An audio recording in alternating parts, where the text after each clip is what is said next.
Welcome to another episode of Mike's Money Picks. Today on the podcast, we have Tuesday football back on the docket, y'all. And we're going to be breaking down. This is the first Tuesday slate of the year. As you guys know, I'm super excited about this. Like, just the fact that we get football on our TV every day, the fact that, what was the gloriousness of Maction has now spread to Conference USA. And now we've got Q's action here on a Tuesday night. I love it. We're going to break down all three games here on this Tuesday night slate, tell you what you can expect from each game, as well as who needs to be in or out of your DFS lineups for these three games, as well as if you are betting any player props or lines or totals here in these three games.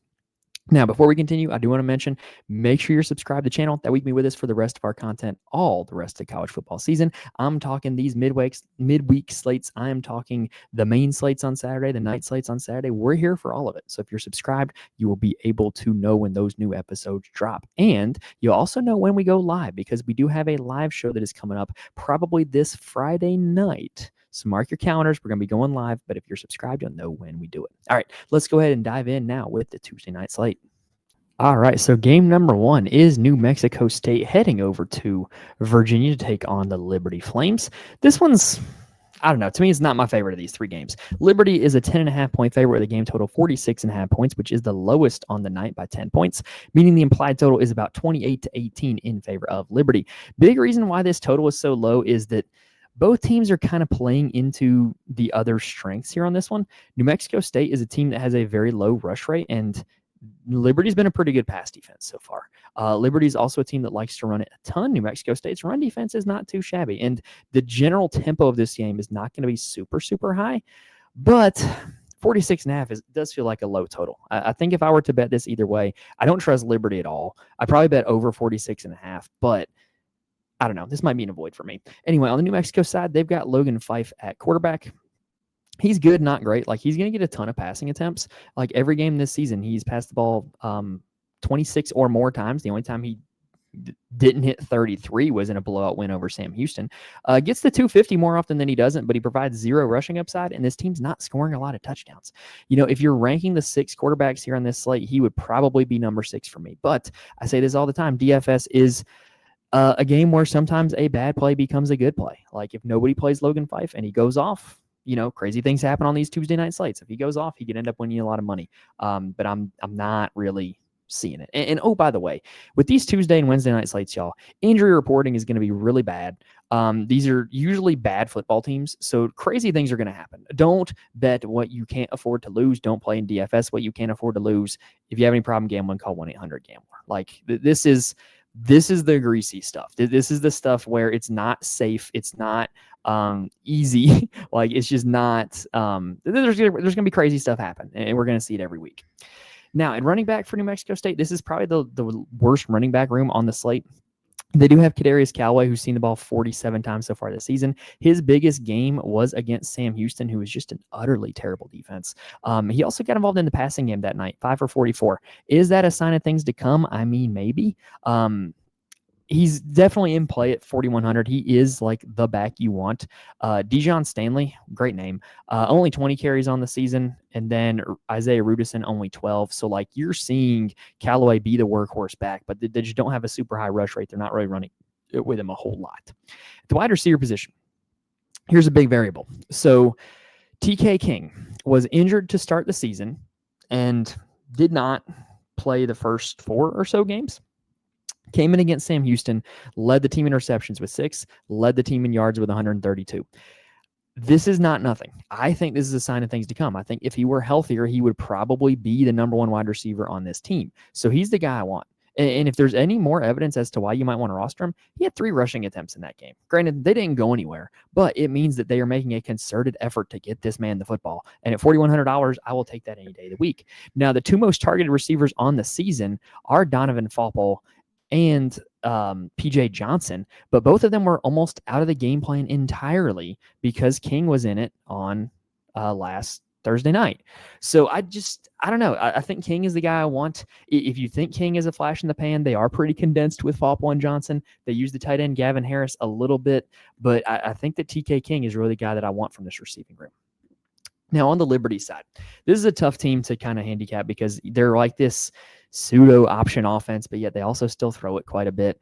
Ethan Vasco, the quarterback, is the main engine for the offense, right? When Liberty scores a lot of points, he scores a lot of fantasy points. When Liberty scored 24 against Jacksonville State, he had 26.7. When they scored 28 against Maine, he had 32.2. It's quite simple. If you think Liberty gets their team total of 18, Ethan Vasco is going to be a great play. He can be played unstacked because of his ability to score a lot of fantasy points with his legs and his touchdown upside with his legs and the fact that they spread the ball around to 7 million different receivers. So I do like Vasco, but I would probably be playing him unstacked. I do think it's an option to play the Liberty rushing attack. We're going to be playing this game again with Evan Dickens, where he did not play last week against UTEP, and he's still in concussion protocol. Will he, won't he play? I don't know. He is the workhorse running back when he's active. Caden Williams was a guy we played a ton last week at UTEP, and honestly, I don't regret it. Like, the evidence pointed to, hey, when Dickens is out, Caden Williams is going to be the guy. And he was the guy. He just didn't have a whole lot of success. 12 carries for 36 yards against UTEP. I think this is a good bounce back spot for him, as long as Dickens continues to be out. And then you've got two more running backs that are kind of used in this like hybrid playmaker, like Deebo Samuel type role, I might say. Julian Gray, he's actually listed as a receiver on FanDuel. He gets the ball independent of rushing. Like, he actually has almost as many catches on the season as he does carries. So he's a guy that's just a playmaker. They look to get the ball in his hands. I don't mind that. And then Vaughn Blue did see a ton of work against UTEP, 17 carries for 75 yards. So if Dickens continues to be out, I'm certainly going to have Williams, Gray, and Blue in my player pool. I think I might actually be leaning towards Blue based off of the success he had against UTEP and the overall workload. But I'm not counting out Williams and Gray. As I mentioned, I generally play 20 max or 220 maxes, and I think on a Tuesday night slate like this, you got to be willing to get a little bit different, get a little bit greasy, and mixing and matching the Liberty running backs is the way to do that. All right, game number 2 is the battle between Arkansas State and South Alabama. Now, if you are on the DraftKings mobile app, both these teams have red jerseys, and there's another team later that has red jerseys. And I got to be honest, I think you can build your team off of entirely red jerseys in your DraftKings lineup here in this Tuesday night slate. This is the game environment we want to target. South Alabama is 6.5-point favorites with a game total of 59.5, meaning the implied total is about 33-27. It is the highest implied total on the slate. It is the highest implied total for a winner with South Alabama, highest implied total for a loser with Arkansas State. This is the game that we want to get to. Arkansas State has a quarterback who is pretty good, Jalen Raynor. He is a sophomore, I believe. He actually played high school football about 10 minutes down the road from where I live. We did not, the school that I teach at, the school that I work at, we did not play him in his time he was there in a real game. We did 7-on-7 against him. He's quite good, and he's quite a good athlete as well. So he does come with a lot of dual threat upside. What you see is a peaks and valleys game log, right? When, much like with Ethan Vasco, when the Arkansas State offense is good, Raynor's a big part of it. When the Arkansas State offense is not so good, he's not really doing a whole lot, but he does have a ton of upside. I think the price tag is very reasonable at $7,500. If I had to rank the quarterbacks here on this slate, he is definitely in the top 4. In terms of a points per dollar basis, I might have him 1 or 2. There's a guy I like later, though. So probably 2, maybe 3, actually, more that I think about it. Either way, I like Raynor.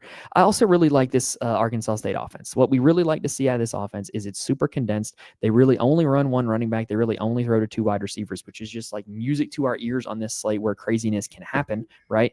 Ever since Jaquez Cross got injured, they have been really running Kenyon Clay at the running back position. He's been their workhorse back. Granted, does he have the most carries of any back on this slate? No. Is this a team that still throws it quite a bit? Yes, especially when they are trailing, which is quite a possibility here. But Clay is the guy. He gets usage in the passing game, and he's got a lot of touchdown upside as well. Even though he's only scored 1 rushing touchdown this season, this is an offense that's going to find the end zone, and he does have the ability to do it. Like Clay at $6,400. Not my favorite running back play on the slate, but definitely going to get some of them. And then at the wide receiver position, I don't know what DraftKings was doing here with this pricing. Arkansas State really only throws to 2 guys. They have 2 guys on the season who have more than 40 targets. The next highest is 31. And really, they did not price them up. Corey Rucker was expected to be the wide receiver 1 coming into the preseason for this team. Had a quiet start to the season, really ramping up, 17 catches in his last 2 games. Probably the best points per dollar play on the slate. If it wasn't for his teammate, Chauncey Cobb, who is also catching the ball with a very high volume, 15 targets targets in the last, or 15 catches in the last 2 games, $3,600. Like, these are probably going to rate out as 2 of the best points per dollar plays on the entire slate at the wide receiver position. I'm going to be getting a ton of them. You can play Rayner double stacks, even though Rayner does have some dual threat upside because the fact that his passing tree is so concentrated. Now, we always mention on these Tuesday night slates, when you've only got 3 games, stuff gets crazy. Is it always the number 1 and number 2 receiver that get fed? No. Everything indicates that that's going to be the case for this team. But if they were to not, Hunter Summers is the guy that did have 31 targets for this team. He is not a total nothing in the passing game. He's only $4,300. No one's going to play him because everybody's going to play Cobb at a cheaper price tag. So I do like the idea of getting Summers into your player pool if you're playing multiple lineups. And then Bonelli. Jalen Bonelli, Italian last name, not Italian first name. He is also 4th on the team amongst the receivers in targets. Clay is actually 4th overall from the running back position. He's not, I don't know. I'd rather find the $600 extra to play Cobb, but again, crazy things happen on these Tuesday night slates. Like, if you remember the Friday night slate last week, which was a 3-game slate, I had a really good lineup. I actually took down the triple option. I split it, but I did take it down.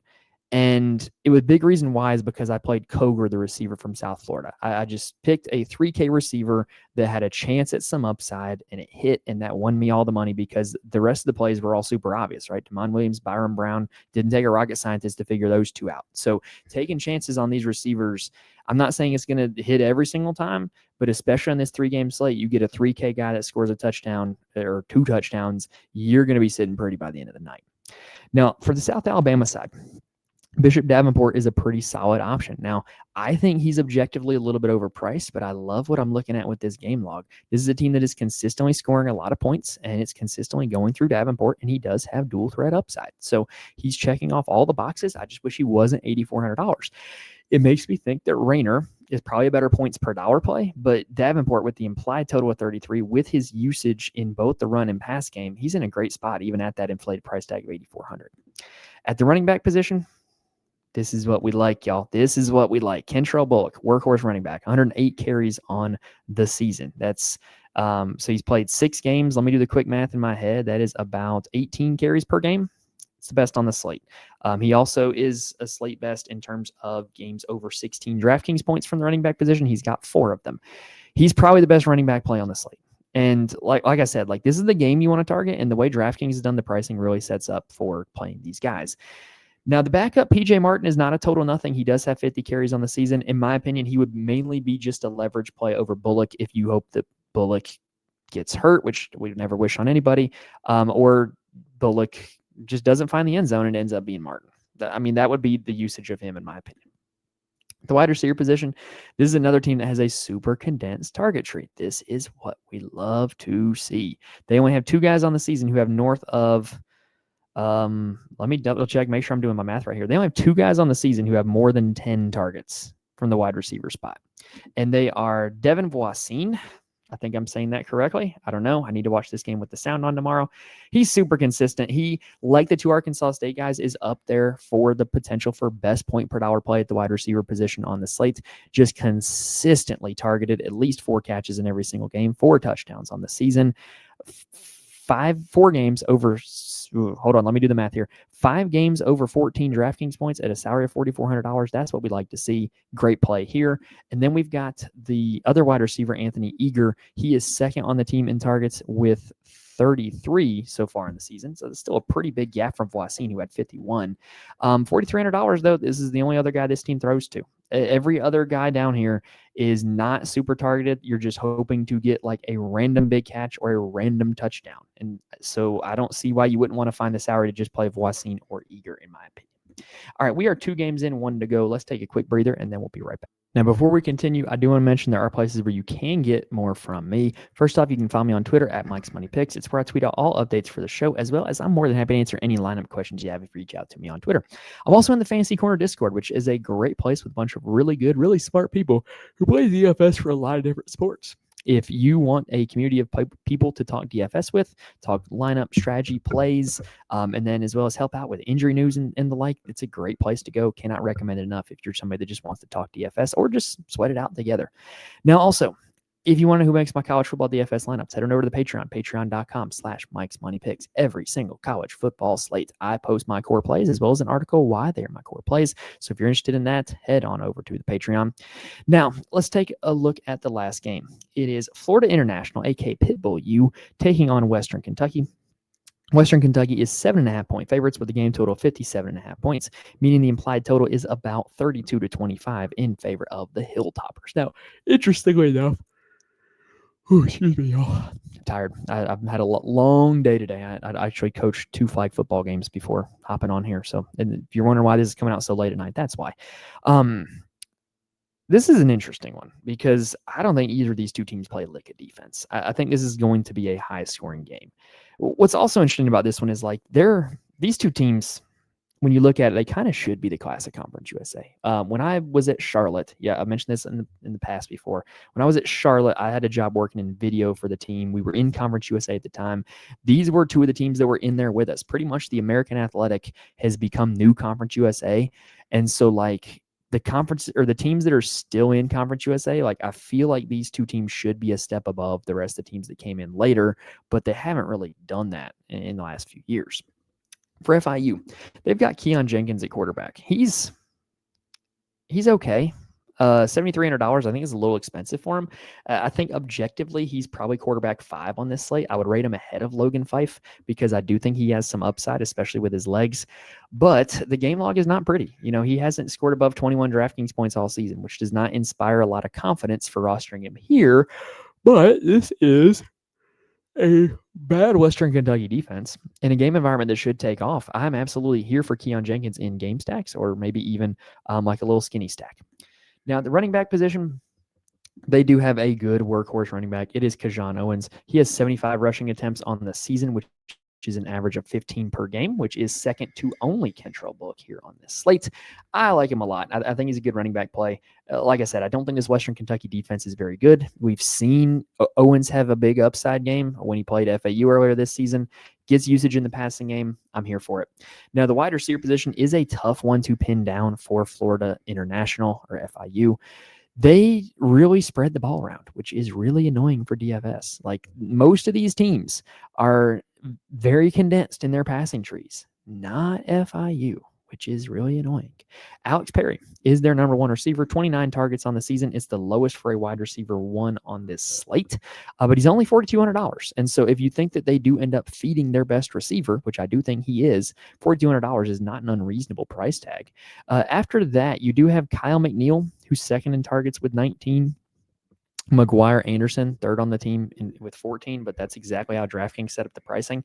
I'll say this about these FAU receivers. No one's going to play these guys when you have Cobb and Voisin right there in terms of like the pricing. So you're going to get super low ownership on these guys. And it does make a scenario where I do think if you were to play a Keon Jenkins stack with 1 or 2 of these guys and it hits, it could be very low owned. I'm not saying it's super likely to happen, but what I'm saying is when I look at this slate, when I start building out lineups, nobody's going to want to click these guys. And so that makes them potential for winning you a lot of money if you click them and they do end up hitting. Now, at the last team of the night is Western Kentucky. I like Maverick McIver. Maybe it's because he won me a lot of money back in week 0 against Sam Houston. He has not hit that ceiling since, but that's the formula for Maverick McIver. He's not going to run the ball a whole lot, but he's going to throw it all over the yard. If we get a good game environment, which that one was, the Maverick McIver has a ton of potential. He's probably the quarterback on the slate who's most likely to hit the 300-yard bonus. And just with them having one of the higher implied totals on the slate, I think he's in a really good spot. We've been kind of mentioning my quarterback rankings as we've been going on. I really think that there's a clear top 4. And I wouldn't have McIver 4. I think McIver might be your best points per dollar play at the quarterback position, followed by Rayner and then Davenport and then Vasco. I really like all 4 of them, though. I haven't decided who's going to be my core quarterback just yet, but it's going to be one of those 4 guys, and I'm going to be building stacks off of that. Now, at the running back position, this is where we don't really want to target Western Kentucky. They have the highest pass rate on the slate. And so they're just not going to run the ball as much as these other teams. And when they do run it, it's a committee. We've got Marvis Parrish, who is the highest priced one on DraftKings, George Hart, who is Like he was supposed to be the guy in the preseason, hasn't really done a whole lot. Lavelle Wright, who had one random big game against Missouri State. Jalen Hampton, who played 2 games. And then Jaden McGill, who is also played 2 games at the start of the season. So this is just a really hard situation to predict. I'm not going to try to predict it. I'm probably not going to play any of them.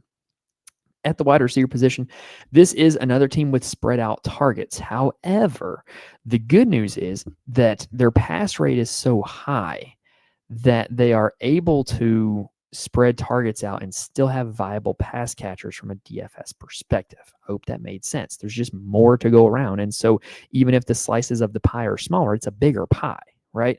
So their best receiver, in my opinion, is Matthew Henry. He's another guy. He won me all the money in week 0. So I've been a little partial to him ever since. I'm going to go back to him. He's consistently been their most targeted receiver. He is at 34 on the season, which is not as big a lead as I thought it was going to be over Katie Hutchinson. Katie Hutchinson's at 31.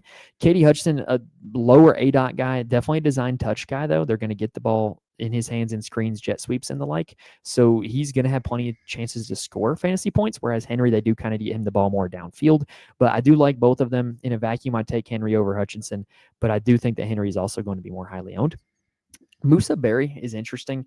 He's the 3rd most targeted receiver on the team, but like they haven't been playing him recently. I don't know why.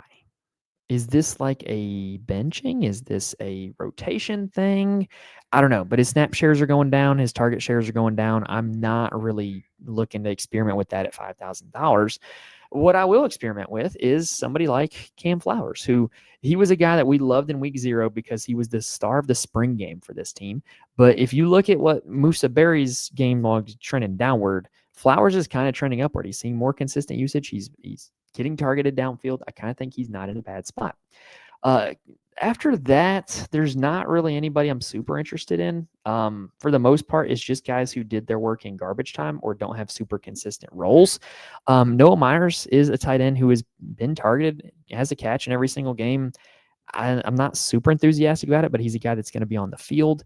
And then, I'm trying to find one that gives me a little bit of like convincing here, y'all, but I'm not really getting it. That's kind of what I'll be looking at for the wide receiver position for Western Kentucky. I've got it Henry 1, Hutchinson 2, going to take shots at Flowers and Noah Myers. All right, that's going to do it here for this slate. So hopefully we gave everybody all the information they need in order to build some winning DraftKings and FanDuel lineups here for this Tuesday night slate. If you guys remember before you go, please hit the like button on YouTube. Helps me out a ton when you guys do that. I cannot stress that enough. And also make sure you subscribe that we can be with us for the rest of the college football season. That's going to do it here for us on this episode, y'all. We're going to be back hopefully tomorrow night to record the Wednesday slate, but I'm exhausted, and so I'm going to go get some sleep. Best of luck to you guys here on this Tuesday night slate. Thank you guys for watching and listening to this point, and I will see you guys next time.